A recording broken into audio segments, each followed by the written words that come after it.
Hello, and welcome back to the Trip Sitting Podcast, where we explore what it means to be human. This week on the podcast, we welcome Alice Smeets, who is the co-founder of A Whole New High, which is a psilocybin retreat located in the Netherlands.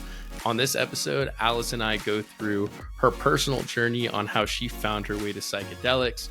We talk about the specific parts of herself that psychedelics actually really helped her heal, and then how she then ended up getting into helping other people go through that psychedelic journey as an integration coach and therapist. And she just offers some really, really amazing perspectives on how she handles her emotions and handles her thoughts and just allows them to really be there, and the different parts of herself, how she integrates that into her whole being. And so I really, really enjoyed this conversation and hope that everybody else enjoys this as well. And I'm really excited for you to be listening. Before we get started, if you wouldn't mind giving the Trip Sitting Podcast a follow or subscribe on whichever podcast listening platform you are listening or watching this on.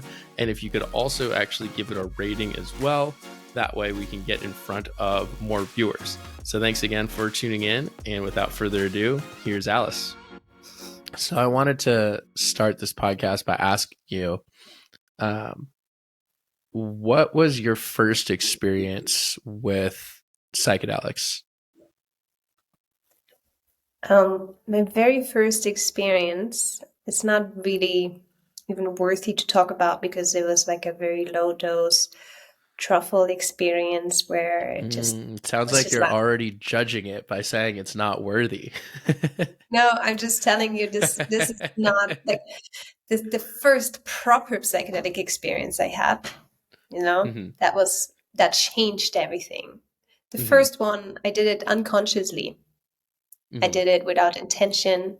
I did it just, like with friends. We were laughing a lot. It was funny, but I don't have much to talk about it except that the floor was moving and I was laughing about it.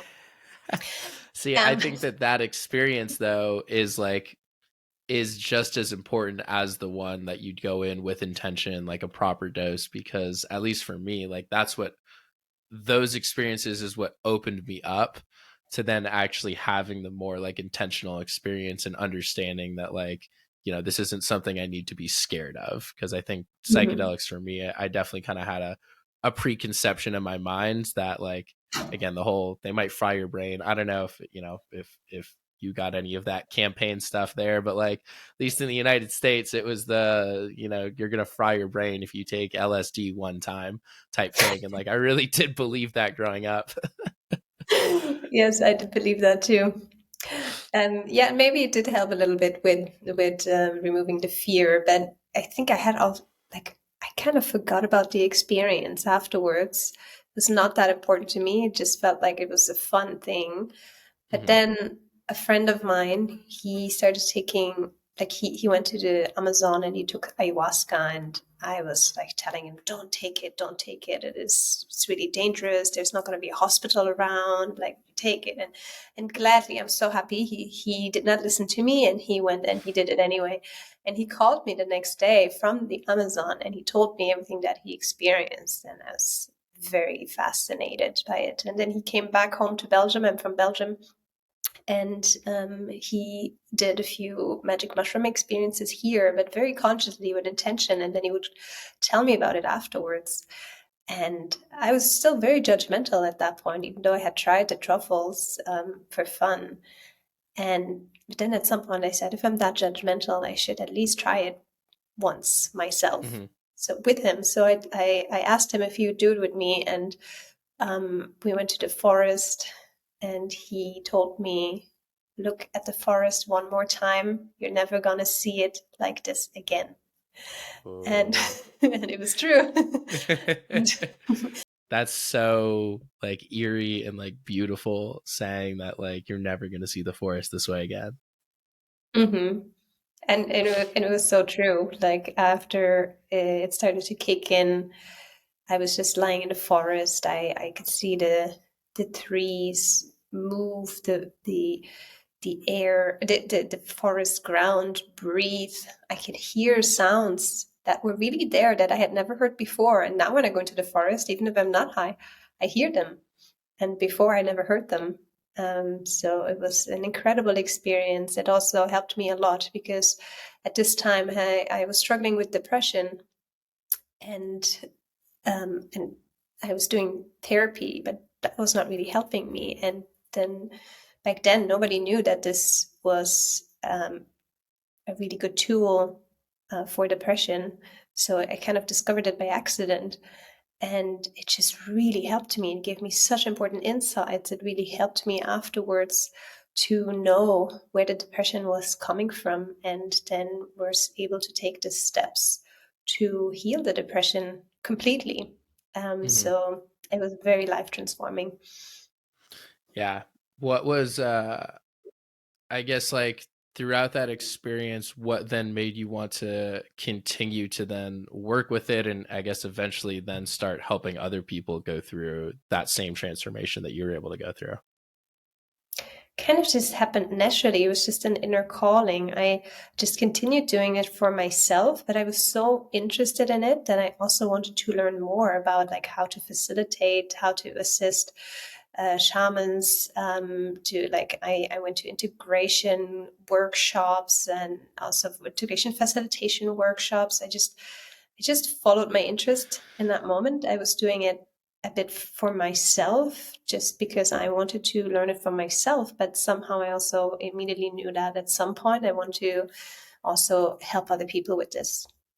Because, yeah, I've always had this inner um, this passion for changing the world has always been there. Hmm. I used to be a photojournalist before, and when I was in the beginning of my 20s, and at some point I realized as a photojournalist I cannot really change the world because it doesn't go deep enough. It is we're very on the surface level here. And then when I realized, wow, I can change myself on such a deep level, and that's the change that I want to bring to the world. So it was just natural to take the next step then.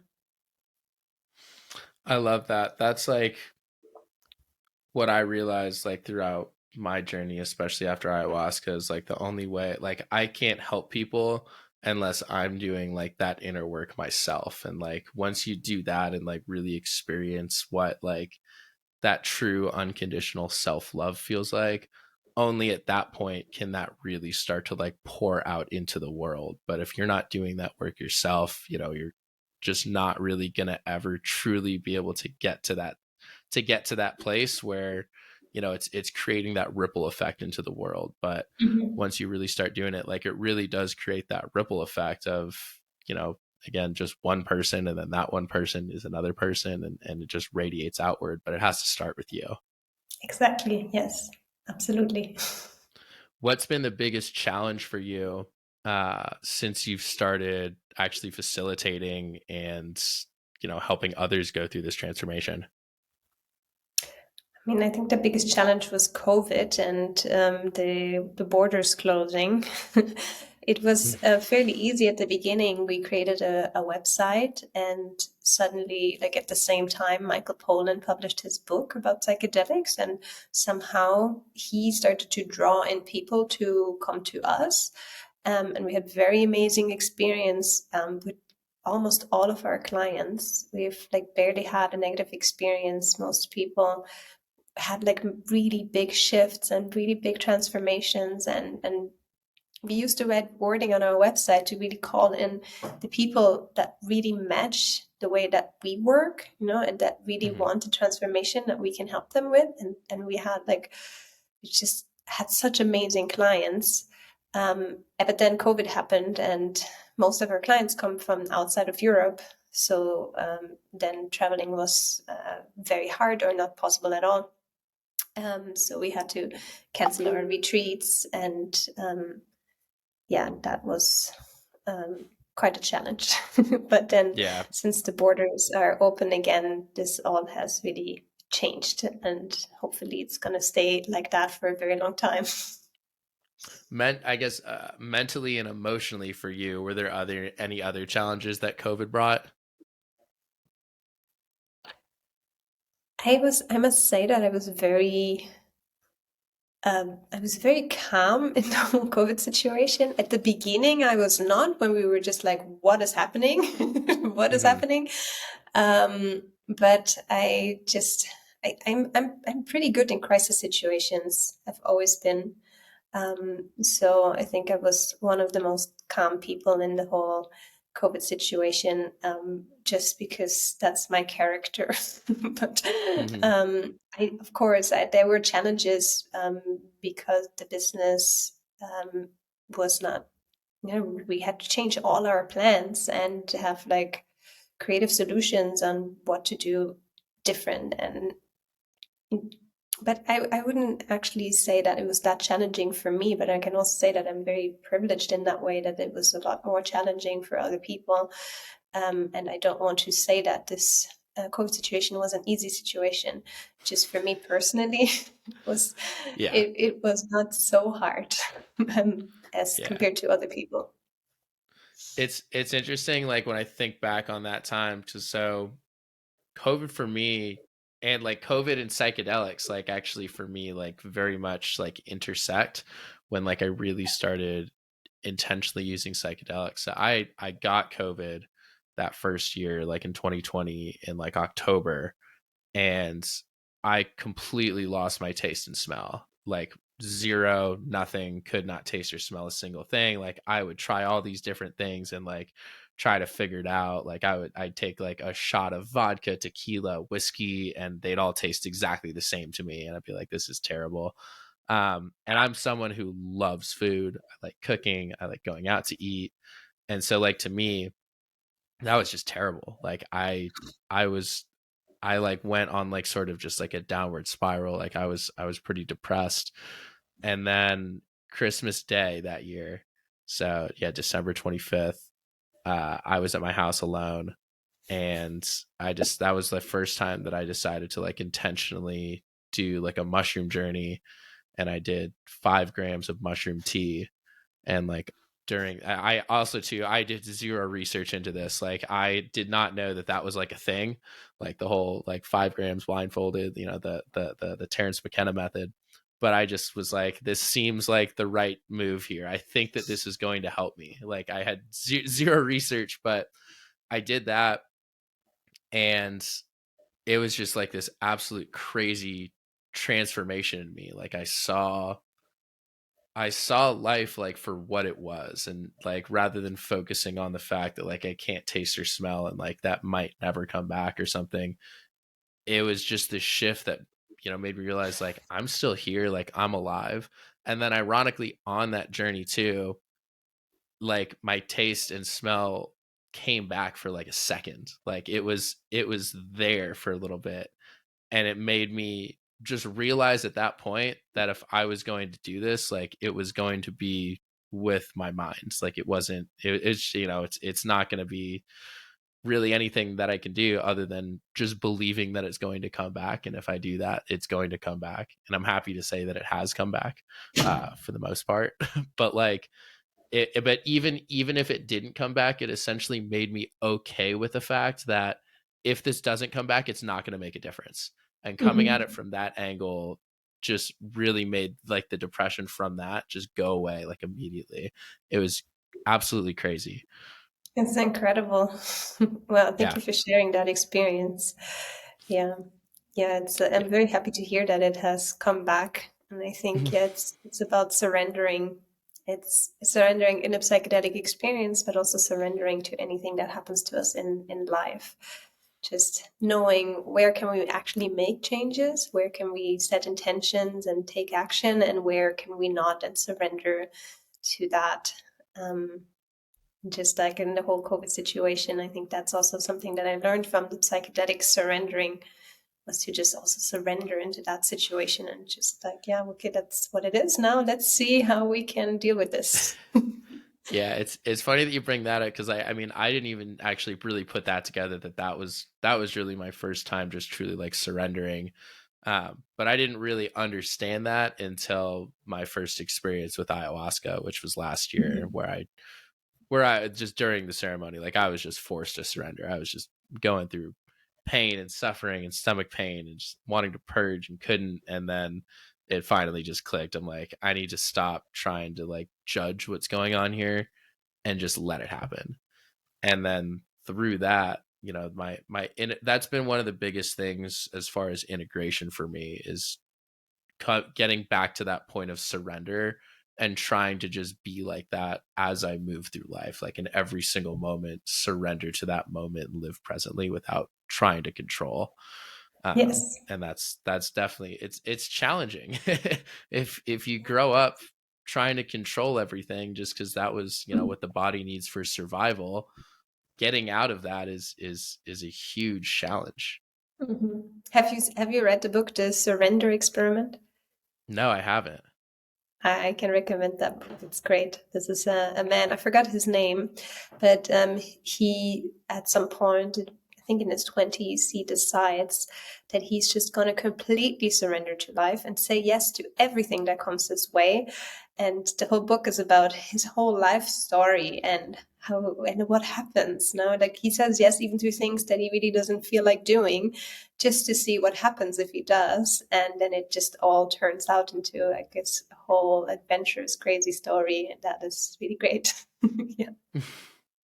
That sounds incredible. And I mean, that's the way that you have to do things. Like we really can't control stuff. Like Hmm. there is some higher power, higher consciousness that's working in the background. I don't really care to necessarily figure out how or why or where or any of that, but just understanding that there's something there that, has this master plan. Like we got here for a reason. We've evolved this much without us trying to do it. Like this has simply just happened. So I have to trust that whatever is supposed to continue to happen will happen, and there's nothing I can do to get in the way of that process. Hmm. Yes. It's also how I actually healed my depression was to surrender to all of my emotions that were there, to really embrace them. Like more than Mm-hmm. surrender, it's just like really feel the emotion fully and to be with it. When before it was always just like, oh, there's this feeling again. I don't want this feeling. And the psychedelic experience showed me, no, no, there's this feeling because it wants to move, it wants to be felt. Yeah, you cannot let it go if you don't actually take it in and feel it. And so that was a pattern that I changed. Like I got the insight from the psychedelic experience, and then I brought it into my daily life where anytime an emotion would come, I would really be with it without judgment, and really Mm-hmm. also ask myself, what do I need? Like try to meet this need, and then the emotion would shift. And I would not do that to get rid of the emotion, just to really bring every part of me back to my heart, right? So doing that has really changed my life around completely. Yeah, feeling the emotions rather than trying to essentially get rid of the emotions is like a very, very different thing. Which is interesting because, like, once you do surrender and actually fully feel that emotion, like it will go away. Like that's how emotions work. Everything comes and everything goes, but you have to consciously not make it go away. Like you can't judge the emotion and want it to go away. You just have to let it be there, and eventually it will go. And I mean, I like, especially with happiness too, because I think I've in the past just tended to want to hold on to the happy and the joyful moments and like all of that. And that was causing me probably even more pain than like when I was going through, the tumultuous times, or, maybe some of the sadder times, because like, in my mind, like this is all I had. Like I need to savor this and hold on to every little last drop. Not just understanding that, like, we have all these emotions for a reason. Like we experience pain, we experience sadness, we experience all that. Like there's a reason for that. So, we're supposed to feel it all. And if you're just feeling all of them, regardless of where they are, like that to me is just what peace is. Like I can always be Mhm. in that state of peace regardless of where my emotional state is. Exactly. That it was Or also one try thing. try I Yeah. make it seem like I do that really well. I definitely do not always do that very well. I definitely catch myself slipping quite a bit, but the idea is to try to do that as much as possible. My vision is to accept everything that comes up. So if there's an emotion that comes up, I really try to be with it. But if then another part of me comes up that doesn't want to be with the emotion, then I take a step back and look at that part too, because that Mm-hmm. part then is in fear, right? It's like there's so many different layers. So I've worked a lot with parts work, like IFS, where you get to Mm-hmm. know the inner parts within yourself. And then you have the part that is sad, and you have the part that is really scared to be sad because of the consequences that might happen if you show your sadness, right? From past experiences. So that part doesn't want to let you be sad. That part really wants to force you to be happy. But then instead of judging that part, I also bring that part closer to me and see it. And I actually talk to myself. I talk to these inner parts, and I bring this part closer and say, wow, I can really see that it's really scary for you right now to let that other part that feels sad feel sad. And I'm Yeah. here. I'm here with that part. And I talk to this part as if it's a child, because these parts were created in our childhood. And that has really helped me to just embrace everything. Even if I have a part within myself that is very judgmental, for example, instead of judging the judge or instead of controlling the control freak, I just bring everything towards myself and look at it and be there for it, because I feel like any kind of behavior that is not beneficial for us comes from a place of fear. And what do we need when we're in fear is we need to feel safe. We need to feel protected. So then I give that to myself. And that really works. So this is the best thing that I have found. And I have tried out so many different kind of therapies. Mm-hmm. Yeah, I can't imagine. And this has Yeah. really helped. And this, I understood this also from doing psychedelics, because when I'm high, that's what we do when we're high. We cannot always do it. We feel like sometimes when we're high, we still have parts that we want to push away, or we don't want to lose control. But when we're on MDMA, at least for me, when I'm on MDMA, I feel completely safe to bring all the parts inside of me close. And so that's really something I've learned from that state of MDMA, where I just feel complete peace with anything, even bad that I've done. Or like, I just have Mm-hmm. so much compassion for every part of myself, every emotion, even every person that has hurt me, that is like, okay, I really would like to create that state in my daily life when I'm not on MDMA, because that is a really Yeah. beautiful place to be. Yeah, and that's the importance of integration right there, is understanding Mhm. that, like, obviously we cannot live in these peak states, but I think like the importance of having that peak experience, the mystical experience, is that you can see that, like, this is something that is possible, like, without these drugs too.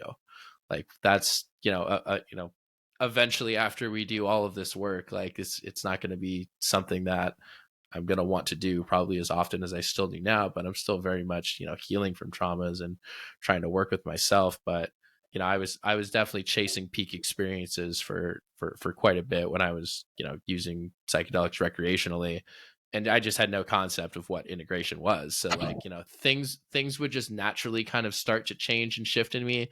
And I noticed that. I also had done zero research on the actual, like, therapeutic benefits of psychedelics at this point, so it was all just sort of like a intuition, like, this is helping me more than anything else that I've ever done in my life, so I feel like I should probably keep doing this. But, again, without the integration, you can only go so far. um Mhm. so yeah, it's definitely been an incredible journey. Yeah, doing like IFS work has definitely been really helpful, and that's something I really only recently got into. And it was just because I could so clearly see these different parts of me that came up during my ayahuasca experience that I had never really seen in that way. Like, I had never just been like the passive observer to my thoughts and my emotions and these parts of me. And then, once I had that experience, I was like, okay, I think I need to get a little bit more serious about about figuring out, like, what the fuck just happened. I wanted to ask, how has your relationship with, like, your family specifically, I guess, changed since you started, using psychedelics and really, like, going on your own healing journey? it's so much better with most of my family members. And my mom and I had a relationship that was very troublesome as a child. When I was a child, we were fighting all the time. When I was a teenager, we were fighting every day. And I went at the end of my 20s, I had a period of time where I did not talk to her for a while. I just wanted to just process everything that happened, and I was also taking psychedelics and healing the relationship that I had with her. And then when we reconnected after that time, the relationship now is just so good. Like there is no more trigger. Like, and this is not a lie. After after I broke up with my ex-partner last year, I moved in with my mom, and because it's going so well, I'm still here. No, I could easily live somewhere else, but we're kind of healing the relationship from my childhood, or from our from 20 years ago. And in 6 months of living together, we've not had one single fight, which is really incredible, and not even a real like a lot of tension moment. It didn't happen. And my dad, he's really funny, because when he heard me talking about psychedelics, he really wanted to try it too. My mom has never tried it, but my dad started to go to ayahuasca ceremonies and doing mushrooms and LSD, and So he just jumped right into it. yes. Yes, and the relationship with him is also a lot better, and yeah, it's fun to see him be on that same path. I must say, he doesn't take it as seriously as I do, where I set an intention and I want to do it because I want to heal my childhood wounds. He is more like, I just want to see into my subconscious mind, and then he's like, I don't know if it's working. I don't. Yeah. He's a bit funny with that, but it's good. So I say that my relationships with my parents has improved a lot since I started taking psychedelics. There's one person in the family who really judges me for taking psychedelics, and who thinks that this is frying my brain and that I'm completely weird since I do it, and also because I publicly talk about it. So this relationship has not improved. It's actually, we're not really talking anymore. But yeah, well, that happens, right? And that's okay. That's the thing. I mean, anytime that you're healing, obviously psychedelics kind of add like another layer to the mix, but like, I mean, to some people around you, like to friends, coworkers, family, like to people that have not done sort of any healing work or spiritual work, like it can be kind of threatening to see somebody else go through these changes when, they themselves are probably very judgmental towards themselves. So that comes out as judgment towards you.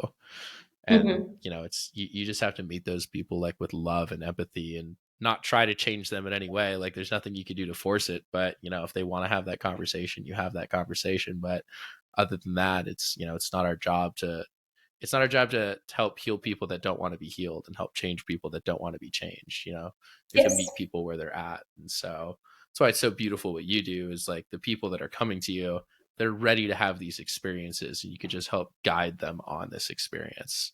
exactly. Yes. Yes, that's beautiful. And for all the other people, we can just, like, if we can find the compassion in our heart, and if we can't, I always think, I believe in modeling the behavior that I would love to have them give to me. So instead of judging them back for judging me, which Mm-hmm. is, it's sometimes hard, right? Because there's a part in me that really wants Yeah. to judge them back. There's the part of me that wants to fucking fight. Yeah. And I love that part too in me, the judgmental part, and I let that part judge, and but not openly, but I just, inside of me, I let it speak.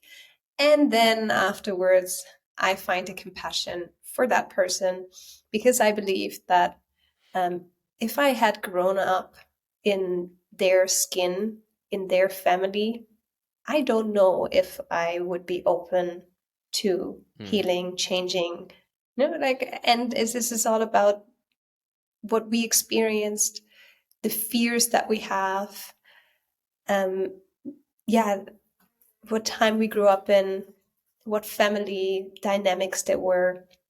So I just try to really look at the whole picture and have compassion for them, and then model the behavior that I would like them to, I would like to receive from them.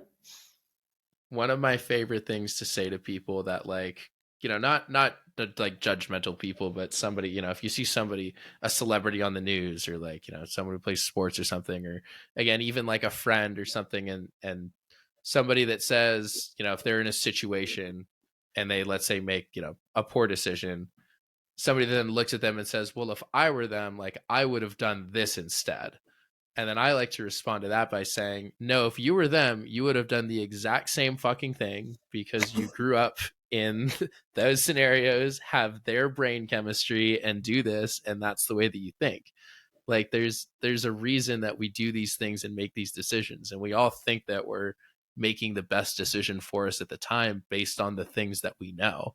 But again, when you grow up in these environments that you don't fully quite understand, maybe you weren't given that true unconditional love and compassion your whole life, and you don't understand what that feels like to do towards yourself, you're probably going to make some poor decisions. You learn from them and you move on.